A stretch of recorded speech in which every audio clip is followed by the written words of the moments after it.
हैरत अंगेज चीज़ ईजाद करने पर पाकिस्तानी तालबा को नासा ने बुला लिया। 13 साला होनहार तालबा बिस्मा सोलंकी अमरीका रवाना हो गईं।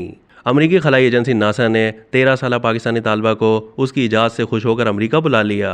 कराची के एवरग्रीन सेकेंडरी स्कूल की तालबा बिस्मा सोलंकी ने एंटी स्लीप चश्मा ईजाद किया है जो ड्राइवरों को सोने से रोकता है। 13 साला बिस्मा सोलंकी का ताल्लुक ज़िला सांगड़ के गांव फिदा हुसैन डेरो से है। बिस्मा सोलंकी को शानदार कारनामा अंजाम देने पर नासा की जानिब से अमरीका मदऊ किया गया है। बिस्मा की ज़बरदस्त इजाद ने नासा को भी अपनी जानिब मुतवज्जे कर लिया, जिसकी वजह से उन्हें कैंप में शिरकत की दावत मिली है और वो दीगर तालबात के हमरा कराची एयरपोर्ट से अमरीका के लिए रवाना हो गई हैं।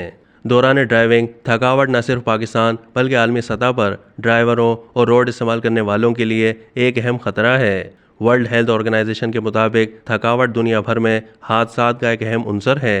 खुनूदगी के शिकार ड्राइवरों को अदम होशियारी, नींद के झोंकों, कमज़ोर फैसला साजी और अपनी लेन से हटने का सामना करना पड़ता है, जिसके लिए ऊँघते हुए ड्राइविंग के खतरात के बारे में बेदारी पैदा करना, थकावट की अलामात को पहचानना, काफ़ी आराम को तरजीह देना और नकलो हमल के मुतबादिल इख्तियारात को फ़रोग़ देना बहुत ज़रूरी है।